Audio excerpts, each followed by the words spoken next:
불량품 아니야? 아니 그게 더 그런데 이거가 그거 내가 지금 야 이거 선생님 티나는 거 아니야? 하지 못해.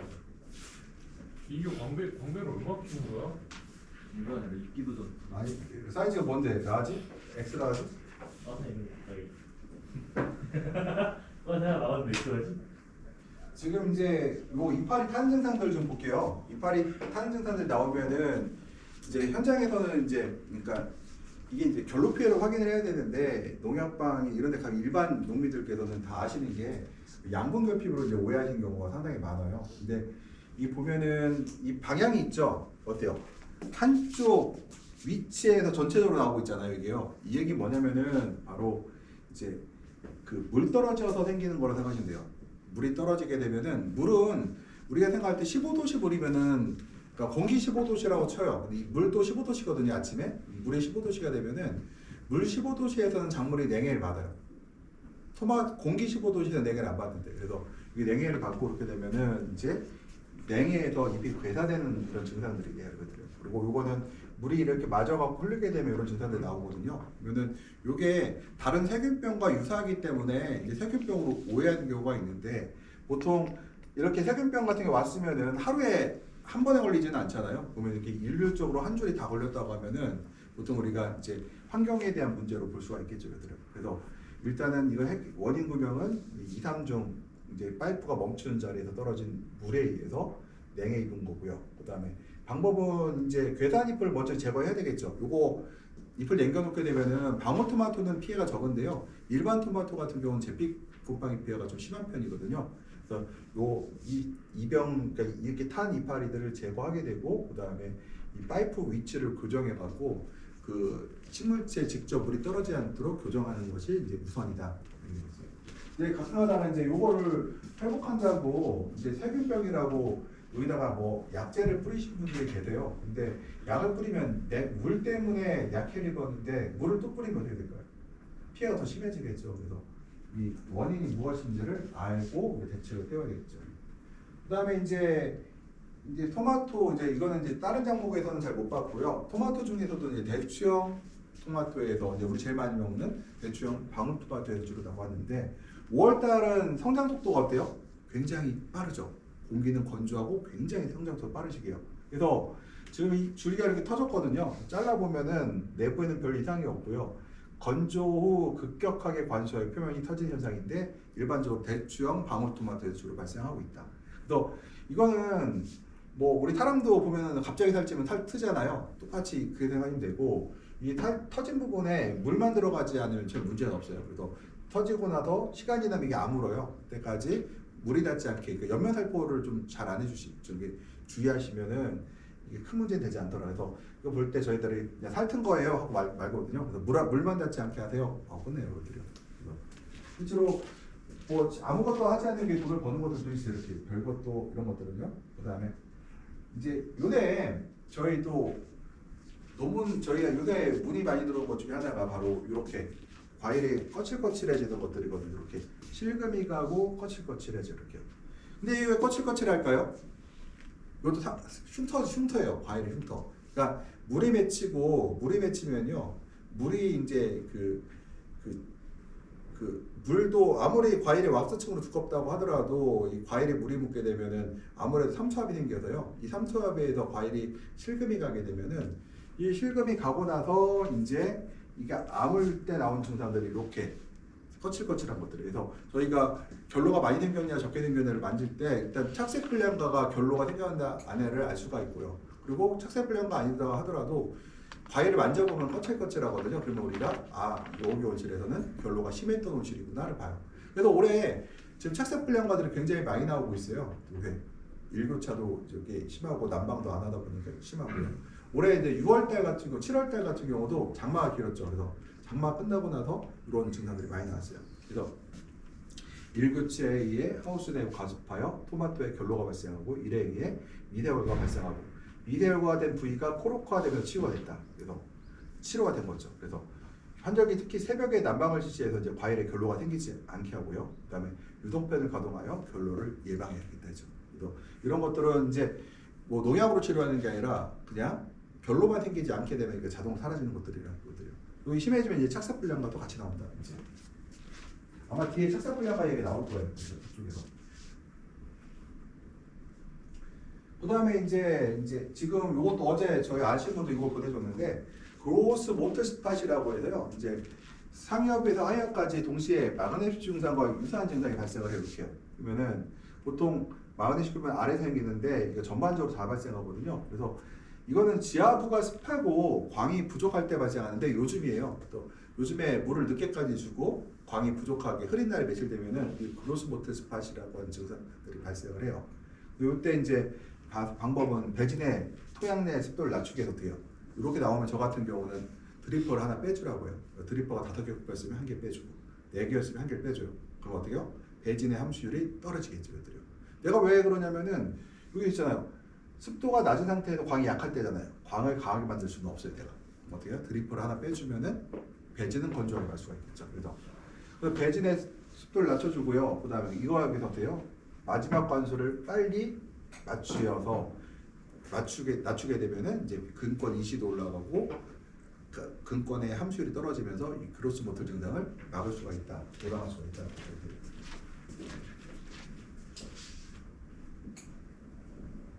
이것도 마찬가지면 그로스 모터 증상이 똑같은 건데요. 얘도 그렇지만 얘 텐장 쪽에서 막 발생하죠. 마그네슘 결핍은 아랫잎에서 발생해요? 위에서 발생해요? 아래에서 발생하죠. 그래서 얘는 뭐예요? 위에서도 발생했잖아요, 이것들요.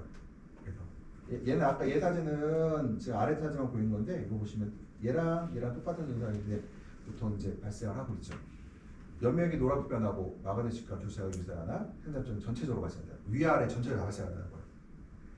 마그네슘은 주로 어디서? 아래에서 발생하고. 왜냐? 마그네슘은 식물체 내에서 이동이 잘 되거든요. 그래서 발생한다. 그래서 토마토 약광기 때 발생하는 것이 마그네슘 결핍보다는 그로스 모터 증상들이 많다는 거고요. 그리고 마그네슘 열명산포는 어떻게 돼요?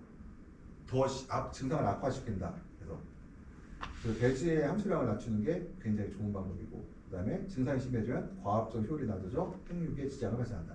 왜냐면은 저기 노랗게 되잖아요. 저 구역에는 엽록소 함량이 많을까 적을까? 노랗다는 얘기는 엽록소 함량이 적다는 얘기가 돼요. 그러면 광합성 효율이 떨어지겠죠.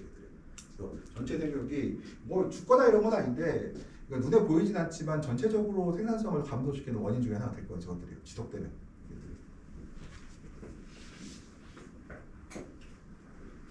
그 다음에 이제 보시게 되면은 이제 3월 달인데 이제 뭐냐면은 과일이 척과된 후 생육 중반기후 시들기 시작했다는 거예요. 그 도감 부위를 잘라서 봤어요. 그랬더니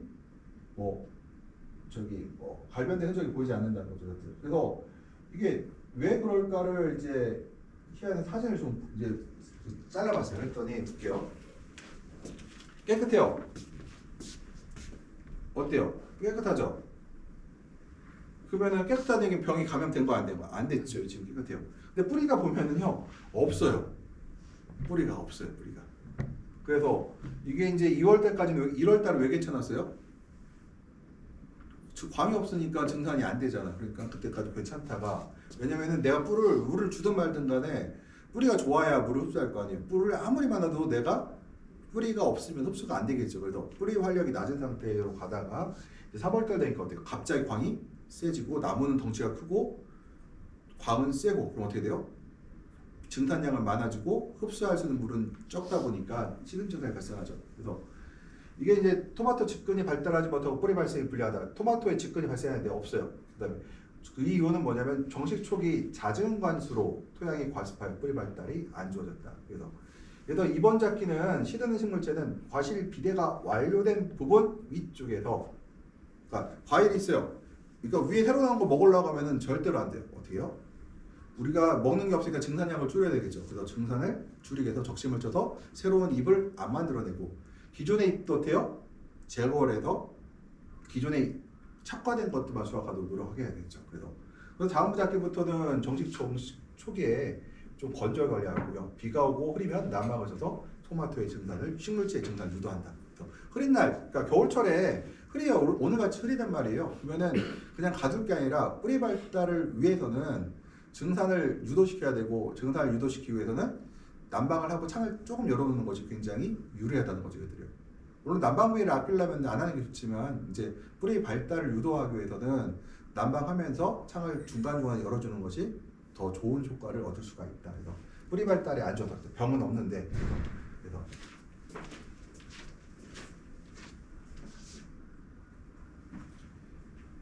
그 다음에 이거 같은 경우도 지금 이제 무제에서 했던 건데 이분은 일단 볼게요. 이 뿌리를 보세요. 지금 이게 배지로 보여요? 이 코이어 배지인데 배지는 안 갔죠? 너무 막 5년, 6년 써버리니까 배지가 흙처럼 변한 거예요. 그래서 뭐 3년 이상 사용했죠. 그래서 흙처럼 변하는 거죠. 지금 뿌리 보세요. 전부 다 어때요? 갈변되어 있죠. 그리고 뿌리가 얇아요, 두꺼워요? 두껍죠. 이거 부풀어 오른 거예요. 이거는 정상적인 뿌리가 부풀은 거. 왜냐면 썩은 상태가 돼요. 그러다 보면은 정시시기엔 쉬웠는데 차가워 상태예요. 한 3화방 상황은 됐겠죠.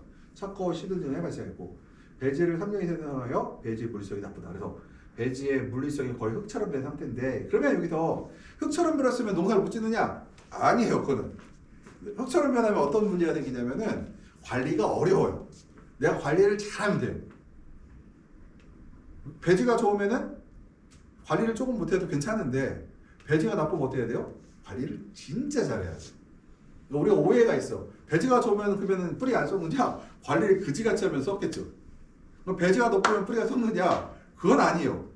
항상 우리가 얘기를 할 때 되냐 안 되냐가 아니라 뿌리가 썩을 확률, 뿌리의 스펠을 받을 확률이 굉장히 올라간다는 거죠. 관리 잘하면 꼼꼼하게 하면은 절 이상 없이 키울 수도 있다. 근데 우리가 굳이 위험부담을 안고 그렇게 할 이유가 없는 거죠. 그걸 갖다가. 그래도 배지를 새거 쓰면 어떤 그래요? 배지를 새거 썼는데 왜 시드름병이 오냐? 그건 당연히 네가 관리를 그지같이 했으니까 온 거지. 그게 그거를 새 배지 썼으면 당연히 시드름병, 품마름병 올 확률이 줄은 거지 안 온다가 아니거든요. 그래도 이게 마찬가지로 이 사람은 이제 관리도 잘 못하더라고요. 그래서 뿌리성이 나쁜 배지를 습하게 관리했다. 습하게 불을 늦게까지 주고 있다. 그래서 뿌리가 썩었다는 거죠. 그래서 일단은 배지, 그러니까 이거는 우리가 이제 이렇게 물리성이 안 좋아진 배지 같은 경우는 배액불을 갖다가 더 만들려고 해요. 왜 만들려고요? 물이 쫙쫙 빠지게. 물이 빠지면은 내가 물 주는 걸 조절하면 되거든요. 근데 물이 안 빠지면은 물 주는 걸 조절할 수가 없어요. 그래서 그걸 배액불을 더 뚫으라고. 오래된 배지들은 코이어 배지는 더 뚫어서 우리가 물 빠지고 좋게 만든다고 하려고. 근데 굳이 그렇게 할 필요 없죠. 새 배지 쓰지 그냥. 그다음에 코이어 배지는 최대 2년까지만 사용할 수가 있고요. 코이어 배지는 습해에 취약하므로 배액률 EC, pH를 수시로 조사하는 것들. 그래서 특히 배액률하고 함수율을 갖다 수시로 체크해 보셔야 되겠고요.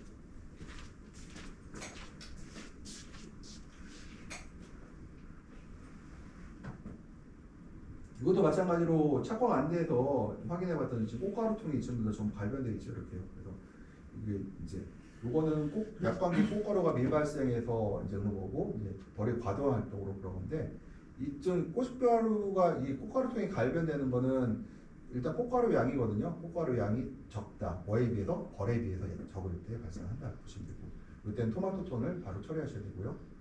그 다음에 이제 우리가 골든 스팟이라고 해서 이렇게 해서 이제 나오는 증상이 발생해요. 이상 증상은 이렇게 골든 스팟이라고 이 과일에 금색 점이 찍힌 증상들이 있거든요. 이거의 원인은 이제 칼슘의 침전변은 칼슘 옥살라이트라는 물질에 의해서 이제 이게 금방이 생겨요. 여기가 골든 스팟 또는 골든 스펙이라고 불러드려요. 토마토의 저장성을 떨어뜨린다. 이렇게 해서 점박이가 된 과일들은 먹는 지장이 없는데 유통기한이 짧다는 것들이 있고요. 보기가 싫죠. 또 하나가 그 다음에 이거는 특징이 칼슘이 과잉 집적된 거잖아요. 그러다 보니까 이 골든 스팟이 많이 나오는 품종들은 일반적으로 배꼽 성분과의 강한 품종들이 이것들이 많이 생긴다고 알려져 있어요. 근데 일단은 뭐냐면은 이게 근권에 조금 이제 이시가 높을 때 많이 발생한대요. 그래서 겨울철에 이게 많이 나온다고 하고, 그러니까 이게 근권의 이시를 높게 유지하면은 이제 이것들이 많이 나온다. 그래서 근권의 배액량을 늘려 배지의 양이온 농도를 떨어뜨리는 게 첫 번째고요. 그다음 배지 교체는 연 1회이며 배지를 오래 사용하면 발생하기 쉽다. 왜냐하면 배지를 오래 사용했을 때 염이 집적될 확률이 높거든요. 그리고 배양액 조절 시 가리에 포타슘의 함량을 늘려주면은 이 증상이 좀 완화돼서 그래서 이 골든 스팟, 골든 스펙이라고 불리는 이 증상들은 뭐 방울토마토, 일반 오토 가리지 않고 발생을 하는데 특이한 거는 그 품종에 대한 특이성이 있어가고요. 어떤 품종들은 많이 나오고 어떤 품종들은 안 나와요. 그래서 굉장히 품종에 따라서 많이 나오는 품종과 적게 나오는 품종들이 있다고 생각하시면 되고, 그러면 많이 나오는 품종은 나쁜 거냐? 많이 나오는 품종은 대신에 배꼽성과의 강한 품종이라는 얘기들을. 그래서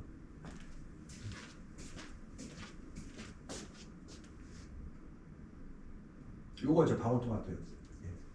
지금 이제 방울토마토에 이제 금색점이 찍힌 증상들인데요. 요게 보면은 과거에는요, 이제 총체벌레 피해라는 주장도 있어요. 그래서 이게 보면은 한 2000년대 중반까지만, 초중반까지만 해도 이제 국내에는 총체벌레 피해라고 했었고요. 이미 국제적으로는 90년대 중후반 정도 되면은 총체벌레 피해가 아니라 칼슘의 과잉 직접 증상이라고 하는 것이 알려져 있는 상태가 됐어요. 근데 우리나라는 좀 늦게 들어왔죠. 그러고 나서. 그래서 이거는 이제 총체벌레 피해보다는 생리장애, 그러니까 영양장애죠. 영양소가 너무 많을 때 발생하는 증상이고, 칼슘은 처음 말씀드렸던 똑같이 칼슘 옥실레이트라고 하는 물질이고요. 저장성 떨어뜨리고, 토양에 칼슘이 과다할 때 발생하는데, 또 하나가 인이 많으면은 더 악화시켜요. 칼슘도 많고 인도 많으면은 이 증상이 더 악화된다. 그래서 우리가 이제 토양 분석 결과 인과 칼슘이 과다하면 추가 시용하지 말라는 거고요. 그 다음에 많이 발생하는 토양에서는 골든 스펙에 취약한 품종을 재배를 지향하겠다. 그래서 그 대추제 특히 저 많이 나오는 품종들이 내 pom장에서 칼슘 이런 증상들이 많이 난다고 하면은 이런 뭐 대표적인 대추 토마토 중에서는 베타틴이 미니찰들이 심하거든요. 이런 것들을 회피하는 게 좋겠죠, 품종들. 그 다음에 요거는 이제 미대열과하고 곰팡이랑 이제 겹친 거예요, 이것들. 요거는. 그래서 시기적으로 10월이면은 환절기잖아요. 환절기고, 여기는 온실이, 천안지역은 온실이 조금 안 좋은 온실들이에요. 보면 이제 이게 거칠거칠하죠, 봐도. 그 다음에 여기 상처가 나고, 그럼 여기가 이제 뮤코라고 해서 우리는 잡균이라고 해요. 이제 빵 곰팡이 있죠. 빵 놔두면은 거의 검은 곰팡이 필 거예요. 뮤코라는 곰팡이인데 이 곰팡이가 되게 공기 중에 많아요. 이것들은 그러니까 뭐 병원을 일으키는 그런 곰팡이는 아닌데 너무 공중에 많이 떠돌아다니고 있어요. 이것다가 이게 과일 열과 슬쩍 상처가 났어요. 상처가 나서는 물이 있죠. 그 안에 들어가요. 그러면은 거기도 곰팡이가 크고 상처가 아물게 되면은 이런 곰팡이 자국이 남아서 이런 검은 과일들이 발생을 해요. 그래서 저희가 잘라서 이제 봤더니 이제 뮤코가 발견됐고요. 그래서 이걸 안 생기게 방법은 미대열과가 없으면 이게 안 생기겠죠. 그래서 과일에 결로가 생기지 않게 환경을 관리해야 되고, 그런 관리하는 건 그렇죠. 아침 온도 1000켈빈이면 된다고 했어요. 그다음에 열과 되지 않게 난방기를 설치하고 해 뜨기 전에 충분히 가온하고, 그다음에 온실 문을 열 때는 온실 온도가 떨어진다. 예를 들어서 오늘 문을 닫을 때 20도, 22도 닫는 게 아니라 한 18도까지 기다렸다가 문을 닫고 가는 거죠. 그들은. 어떤 분들은 막 밤에 뭐 문 닫고서는 뭐 끝까지 있다가 이제 21도, 뭐 22도까지 문을 너무 일찍 닫아서 21도, 20도 닫는 분들이 있는데 그러지 말고 온실의 온도가 18도 정도까지 떨어진다. 18 떨어졌다는 얘기는 내부에서 그만큼 바깥으로 빠져나갔다는 얘기가 돼요. 그리고 문을 닫으면 좋겠다는 거고. 뮤코 속 곰팡이에 감염이다. 그래서 이거는 미대열과와 곰팡이의 감염이 겹친 거죠, 이것들이. 근데 이 뮤코균은 병원균이라고 할 수 있을까요? 그건 아니죠. 식물체에 상처가 났기 때문인 거지 이 자체가 병을 일으키지 않는다는 겁니다. 그 다음에 이제 화방에서 나온 이파리가 있어요. 이게 지금 우리 실습할 때 보면 화방에 나온 이파리 어떠라고 했어요? 전부 다 제거를 하라고 했죠. 왜 제거할까요? 그 이파리가 있으면? 그 잎이 있으면 과일이 작아져요. 그래서 그 화방에 붙는 이파리들은 전부 다 제거해야 되거든요. 그래서 그러면은 여기 보면 요 이파리를 제거해야 되겠죠. 이 이파리를 제거하려면은 요 과일들은 굉장히 작아진다. 그래서 화방에 잎이 발생하는 영양생장이 강할 때 발생해요. 영양생장이 강할 때나 광이 없을 때. 그래서 장마철에 많아요. 그러니까 여름 토마토를 키우는 저 강원도 쪽 가면은 장마철에 화방에 잎이 나온 증상들이 굉장히 많거든요. 광이 없는 상태가 유지되기 때문에. 질소 시도를 과다하고 시도를 좀 적게 주시고요. 지압을 습해하게 만들고 그 영양성이 그러니까 영양생장이 강할 때 나온 증상들이다. 그래서 화방에 발생한 잎을 제거하지 않으면 과일이 작아진다. 그래서 과일 제거. 그다음에 우리 질소 시비를 줄여주고요. 정식 후 사과반 개혁까지는 건조하게 관리하고. 이게 뭐냐면은 뿌리 발달도 하지만 요 시기에 영양생장으로 갈 확률이 높거든요. 그래서 우리가 영양생장으로 가지 못하게 우리가 건조하게 유지하라는 거죠. 계속하여 영양생장이 가면 잎을 강하게 저격한다. 그래서 잎이 계속 나오면요 어떻게 할까요? 아랫잎을 제거해서 영양생장으로 못 가게 예방을 해야 돼요. 그래서 잎에 잎이 나온 꽃에 그러니까 잎에서 잎이 새로 나는 것도 안 좋은 건데 화방에서 잎이 나온 건 더 안 좋은 거예요. 화방에서 잎이 나온 거 제일 안 좋은 거예요. 그래서 화방에 잎이 나올 때는 바로바로 다 제거하셔야 돼요. 그래서 제거하지 않으면 과일이 작아진다. 상품성이 없어진다.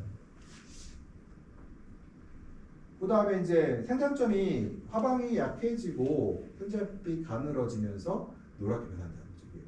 이거는 과일이 정은 상태에서 이건 이제 극단적 영양 생장에 의해서 발생할 수 있는 거거든요. 이게 뭐 이상주기라고 하시면 돼요.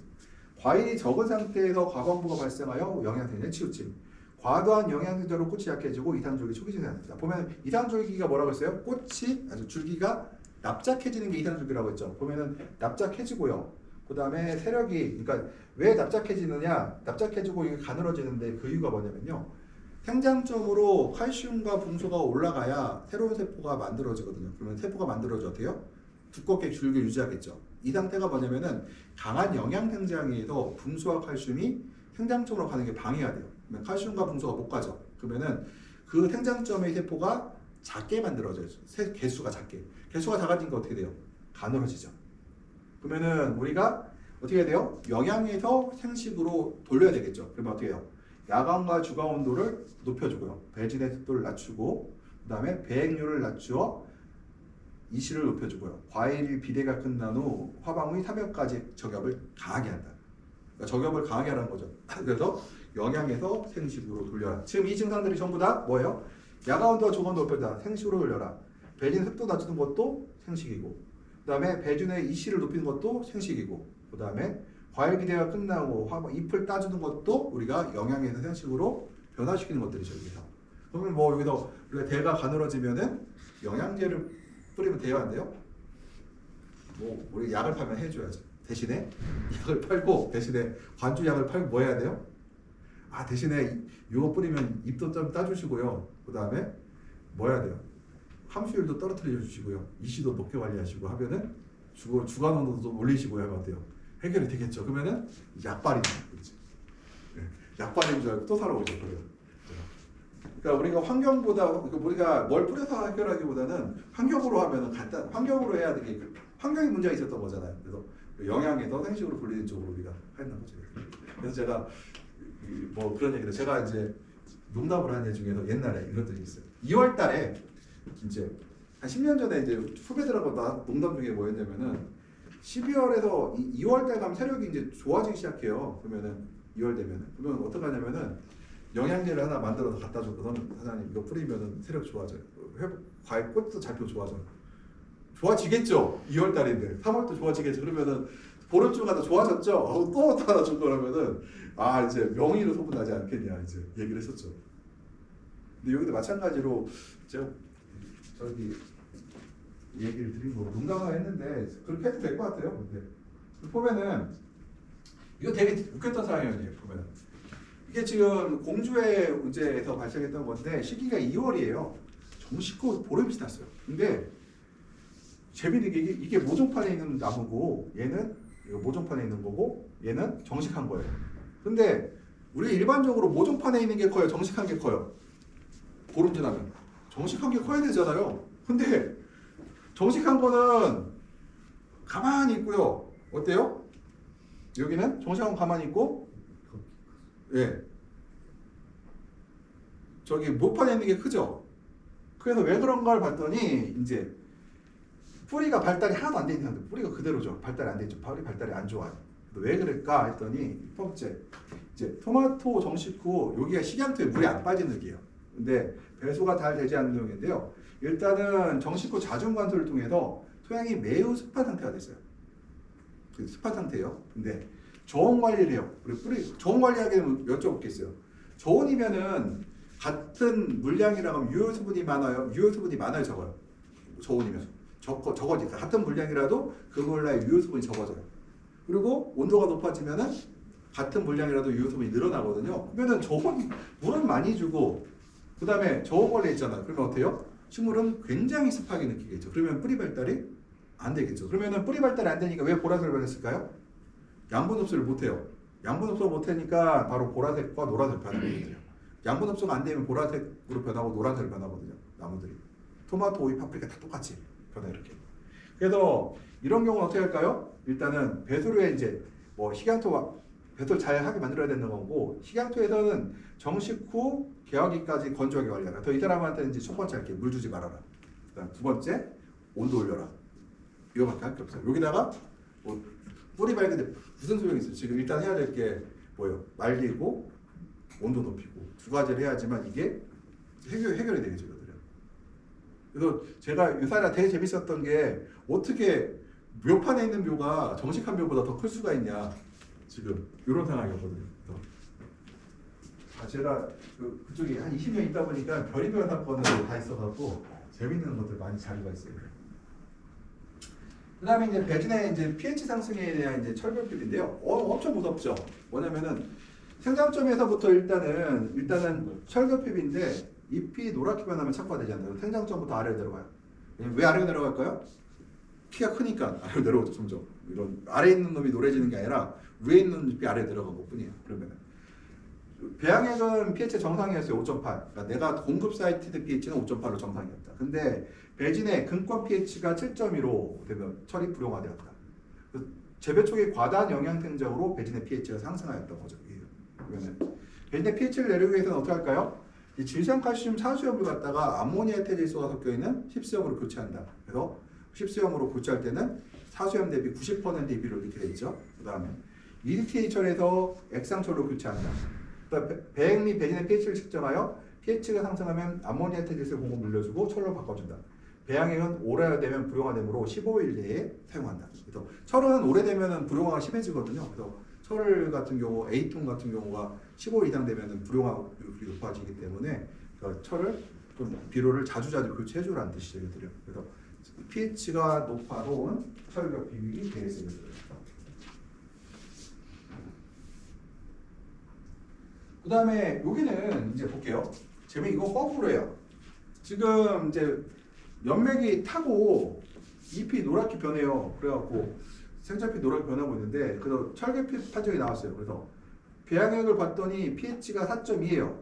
낮은 pH에 철이 불용화되어 결핍 증세로 유발했다. 그래서 이거는 아주 드문 사례라는 거죠. 왜냐하면 공급 사이트에서 pH는 우리가 수시로 보기 때문에 우리가 확인이 가능하거든요. 배양액의 pH는 실수로 체크를 안 할 수가 있는데요. 그럼 pH가 여기가 있죠. 노란색. 좀 아래쪽으로 있죠. 그리고 굉장히 낮은 걸 볼 수가 있다. 이 문제로 인해서 전체적인 철결핍이 발생하였다는 거죠.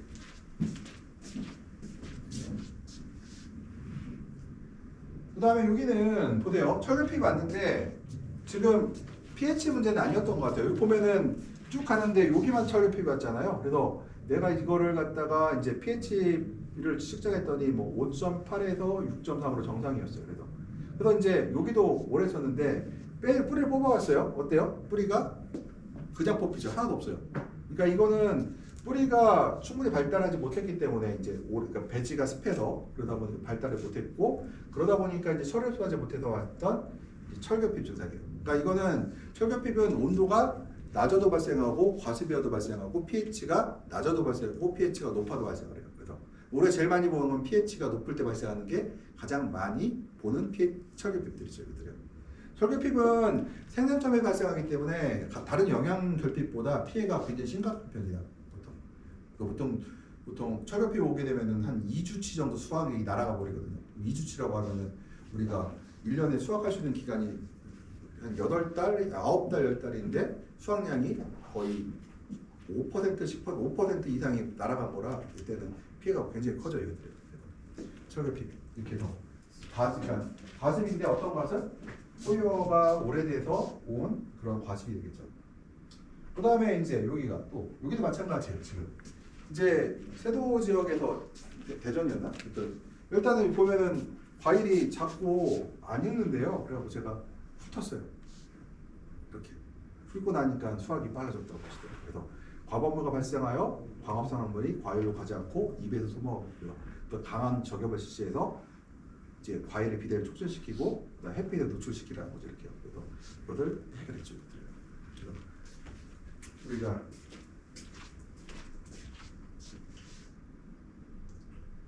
지금 요거 같은 경우는 이제 줄기 속이 비고 이제 식물체가 위주된 현상인데요.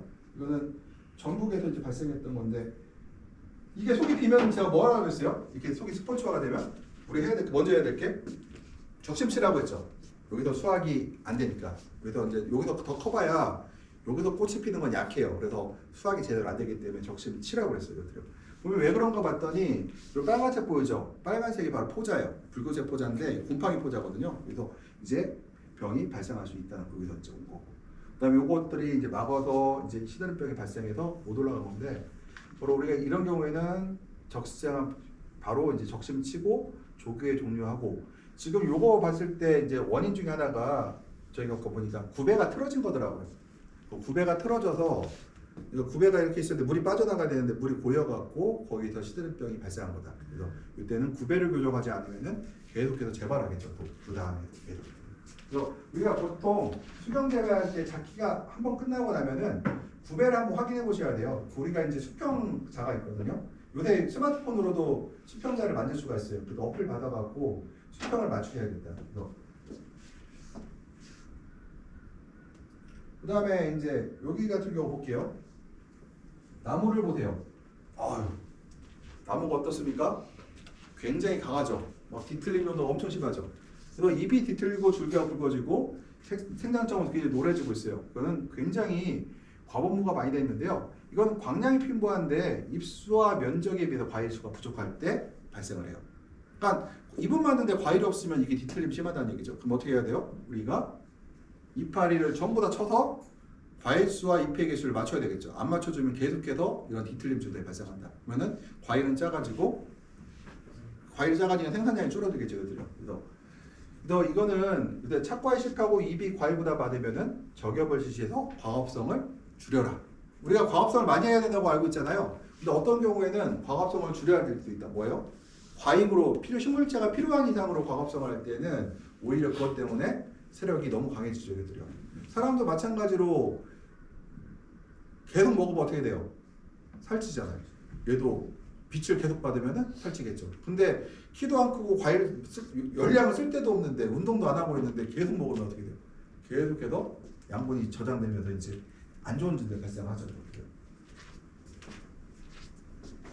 그래서 어떤 경우에는 그러니까 광합성을 줄이려고 하는 경우도 있어요. 재배할 때. 그 다음에 생장점이 이제 노랗고 뭉친 증상인데, 이게 저녁 때예요. 오후에 보게 되면은 생장점이 노랗게 변했죠. 그 다음에 돌돌 감게 뭉친 증상을 발생하는데, 이거는 수경재배 포유의 배지가 습하여 영양 생장이 강하게 이루어 돌친답니다. 그러면은 첫 건수가 빠르고 마지막 건수가 늦게까지 이루어졌다. 그래서 어떻게 해야 돼요?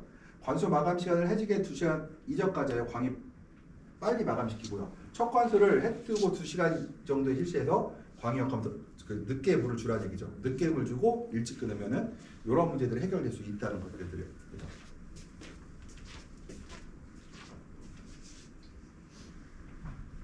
그 다음에 강한 생장으로 생장점이 약해지는 사람은 이상줄기라고 했었고요. 이거 넘어가고 아까 했던 거 똑같은 거랑. 그 다음에 이상줄기에서 생장점에 두 줄기가 발생하는 게 있는데 볼게요.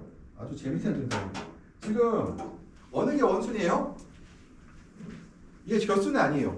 지금 생장점에서 두 개가 나왔거든요. 이거는 어느 게 원순이라고 할 수가 없어요. 왜 이런 일이 발생하냐? 이게 생장점이라고 이렇게 볼게요. 이게 줄기예요. 줄기를 크게 확대했어요.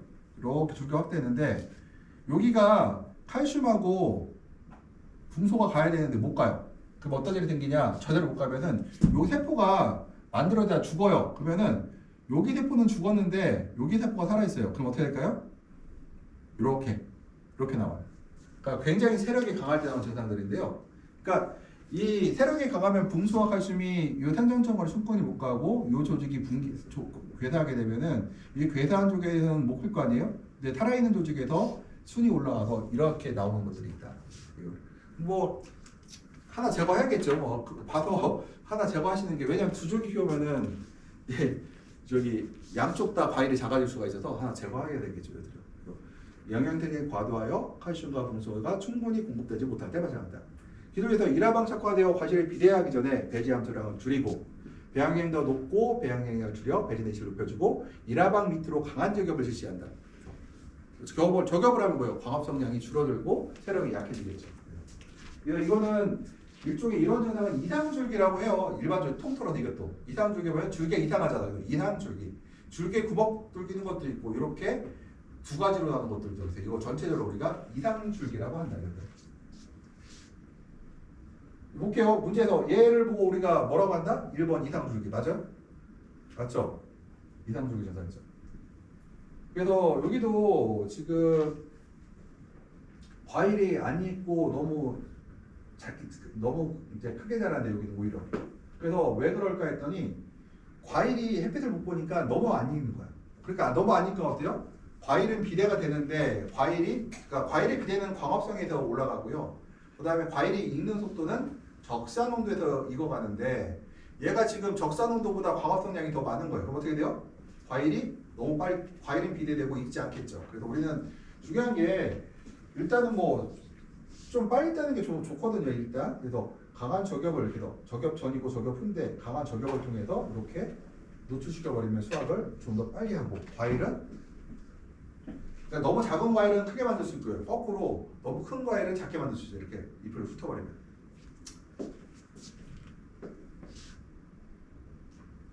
지금 요게 이제 이 증상을 보면은 대개가 영양 결핍이라고 얘기를 하세요. 맞아요. 영양 결핍일 수는 있어요. 볼게요. 이렇게 잎끝이 타고 타는 증상, 연맥이 노랗게 증상, 나는 잎이 괴사한 증상이 발생을 해요. 저는 이 증상을 보게 되면은 뿌리가 맛이 같구나, 지금 증산량이 부족하구나를 우리가 측정을 해요. 우리가 흡수하는 물의 양이 적다고 봐요. 그러면은 이렇게 되면요, 이 연맥이 우리가 이 증상을 보고 이거 병이 아니라는 거죠. 물론 병일 수도 있어요. 지하부에 병이 와서 물을 흡수하지 못할 수도 있는데 일단 잎에 오는 병은 아니라는 뜻이에요. 지상부에는 지하부에는 올 수도 있어요. 근데 해가 뜨면서 공기 온도는 급격히 올라가고 잎과 관련 천천히 올라가면서 잎에 걸러 생기고 결론 이건 결론구나. 예.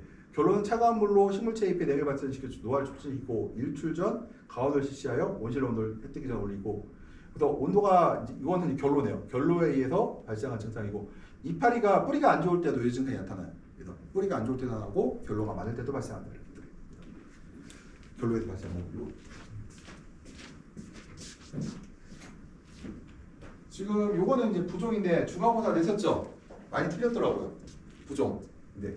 부종은 이제 구멍이 뚫린 증상인데 뭐라고 했어요? 기공이 그러니까 식물체가 물을 흡수하는 능력보다 기공이 증산 능력이 떨어질 때 나타나는 게 부족을 했죠. 잎이 또 압력을 받아도 부풀어 오르는 증상들이다. 그래서 이제 그 유제를 뿌렸을 때, 그러니까 기름 성분의 약을 뿌렸을 때 기공을 막혀 닫아서 올 수도 있고 온다는 증상들이 많아요. 이것들이요. 그다음에 이것들이 이제 저온인데 약광이면서 저온이에요. 그러면은 증상을 잘 못하죠. 근데 여기다가 지하부는 온도가 높고 예를 들어서 내가 근권 난방을 하고 있어. 물도 많아. 그럼 어때요? 물은 막 흡수를 하고 있는데 물이 증산이 안 돼. 그럼 어떻게 할까요? 이런 부종 증상들이 발생할 수 있다. 이러면은 이파리가 상하기 때문에 잎을 다 정연해줘야 되거든요. 그래서 생산량이 떨어질 수가 있어요.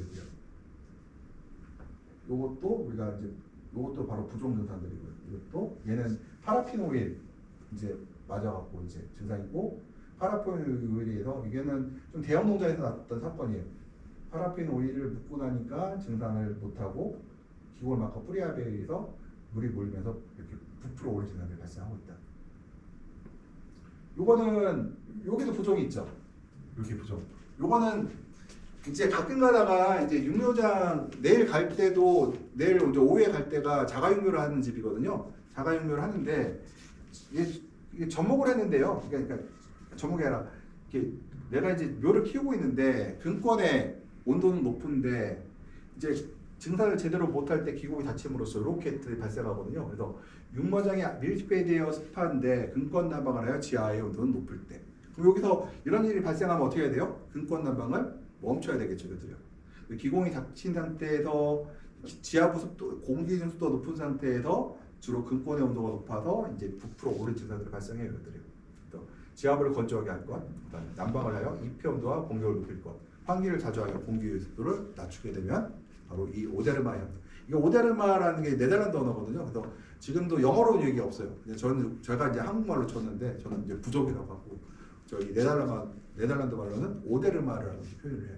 증상 오데르마 이런 증상들도 이제 지금 농민들 중에서 오데르마 이 증상을 모르는 분들이 꽤 많으세요. 그래서 이거 갖고 가면은 이제 뭐 벌레가 알을 낳는 뭐 이제 세균병이라든지 별 얘기가 다 나오거든요. 근데 잎에서만 나오느냐? 아니에요. 뿌리에서도 나와요. 뿌리가 이제 스페를 받는 걸 보여드릴 건데 여기 보면 이런 경우도 있어요. 지금 여기 보면은요. 지금 지상부에는 이상이 없는데 뿌리에 이렇게 지금 물집들이 생기고 있죠. 요게 바로 이제 또 지하부용 오데르마 그래서 부정이죠. 요게 생기면은 어떨까요? 뿌리가 상처 나기가 쉽겠죠. 요 상처가 여기 터지면 어떻게 돼요? 요게 뽕 터지면 어떻게 돼요? 상처가 나도 세균과 곰팡이가 감염되는 길이 되겠죠. 그래서 이런 것들을 우리가 이제 이렇게 되면 어때요? 배제를 건조하게 할 거고요. 그다음에 배행률을 낮죠. 이시를 높이고 계속하게 그 다음에도 보면 이제 여기서 시드름병이 발생할 확률이 올라가겠죠. 그래서 잎에서만 발생하는 게 아니라 이 뿌리에서도 이렇게 발생할 수 있다.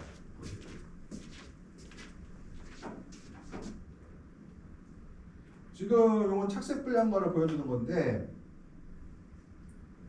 어떻게 착색 불량과냐? 이거는 어깨 부분이 이제 착색이 안 되고 있죠. 지금 어깨가 지금 어깨가 착색이 안 되고 있어요. 어깨가 이거는 이 착색이 안 되는 거는 그 토마토의 그 라이코펜 합성 능력이 떨어졌다는 얘기거든요. 이거는 그 라이코펜을 만들어내는 기작이 고장났다. 그 왜 고장났을까를 봐야 돼요.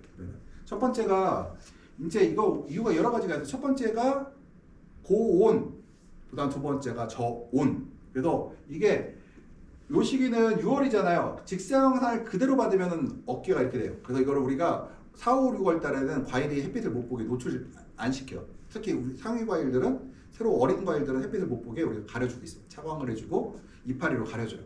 얘들을. 근데 겨울에는 노출시키죠. 여름에는 가려준다. 그 다음에 또 겨울에는 여기가 저온을 받게 되면 어때요? 라이코펜을 읽는 기작이 또 고장나요. 그때는 여기가 아니라 어떻게 돼요? 전면적으로 알록달록해져요. 왜요? 결로가 생긴 자리가 생겨요. 결로 때문에 저온 받게 되면 착색불량이 나와요. 아까 또 하나 뭐라고 했어요? 담배 가루이나 온실 가루가 뭐라면 나와요? 쭉쭉 빨아먹으면 어떻게 해요? 그 기장이 또 고장나죠. 그래서 착색불량과에 대해서 얘기를 할 때 첫 번째 고온 피해이다. 맞아요? 맞죠. 저온 피해이다. 맞아요? 맞죠. 담배 가루의 피해이다. 맞아요? 틀려? 맞죠. 총체벌레 피해다. 틀렸죠. 네. 그래서 문제가 그러면은 여기 온 사람들은 바뀌어. 착색불량과의 원인이 아닌 것은 고온 피해, 2번 저온 피해, 3번 저기 뭐야 담배 가루이, 4번 총체벌레 뭐요? 총체죠. 답이 맞죠. 그래서 착색불량 원인이 여러 개가 있잖아요. 그래서 우리는 착색불량과 발생을 하면 왜 발생했는지를 찾아내야 되거든요. 왜 발생했는지 찾아내야 된다.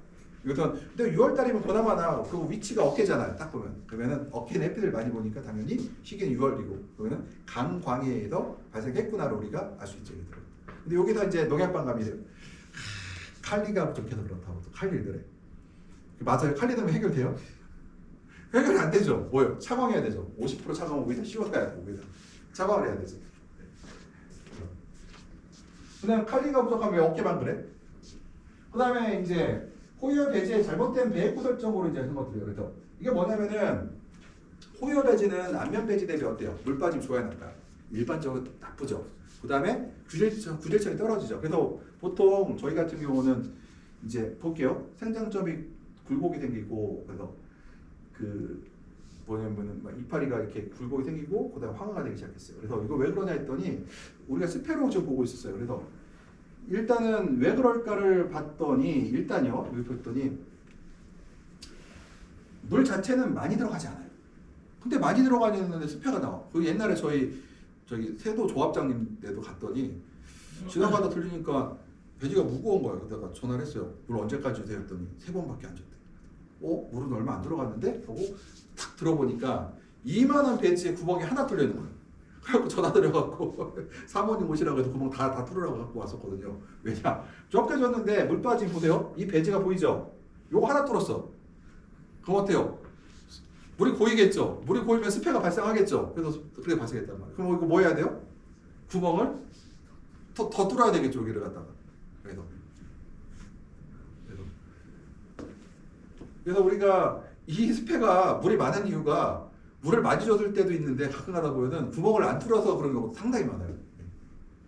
이런 경우 뭐 겨울 물론 12월 달에 1월 달이지만 3번 줬대. 그럼 3번이면 적당히 줬는데 하고 들어보니 무거워서 그래서 이제 들어보니까 배지 구멍이 잘못 뚫려 있는 상태가 되겠죠. 그래서 배지에 또 떨어지도록 배 이제 공구가 줄여지고 뿔을 더 많이 떨어져라. 그 다음에 이제 여기서 보게 되면요. 여기까지 하고 끝낼게요. 여기 보시면은 일단은 비닐 피복에서 생육 조짐이 입이 탄전에 발생한다. 처음에 볼게요. 지금 11시에요.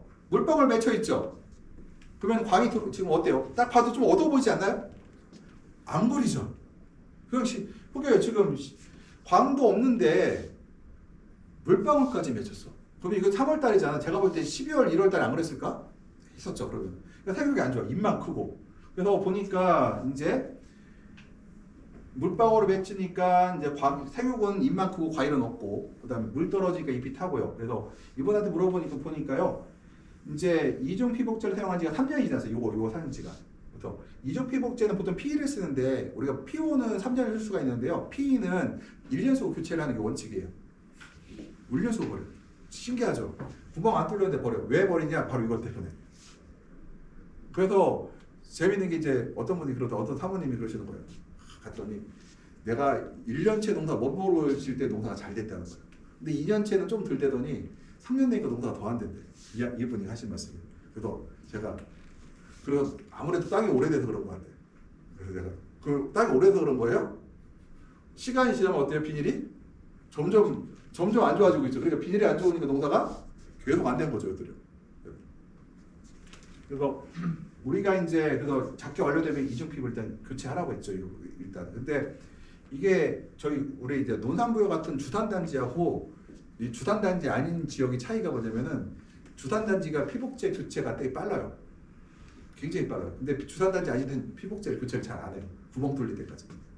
그러다 보니까 바로 생산성의 차이도 바로 여기서도 굉장히 크게 나타난다. 이게 지금 물방울이니까 광투가 그러니까 비닐 자체가 80% 초반에서 70% 떨어졌어요. 요것도 10% 깎였는데 물방울 딱 맺히면 이제 50%거든요. 근데 11시까지 50%였으면 뭐 볼 것도 없죠. 뭐. 수강산이 별리가 없죠. 그럼 난방비 조금 늘었냐? 똑같이 들었잖아요. 난방비. 그러면은 내가 수익이 없죠. 인건비 조금 들었어요? 인건비도 똑같이 들었고 비닐값만 내가 이 사람이 적게 들었지. 비닐값만. 농약값은 더 들었을 거야. 곰팡이값만. 그래서 여기까지만 하고 요거부터 다음 114부터는 다음 주에 할게요. 예. 하고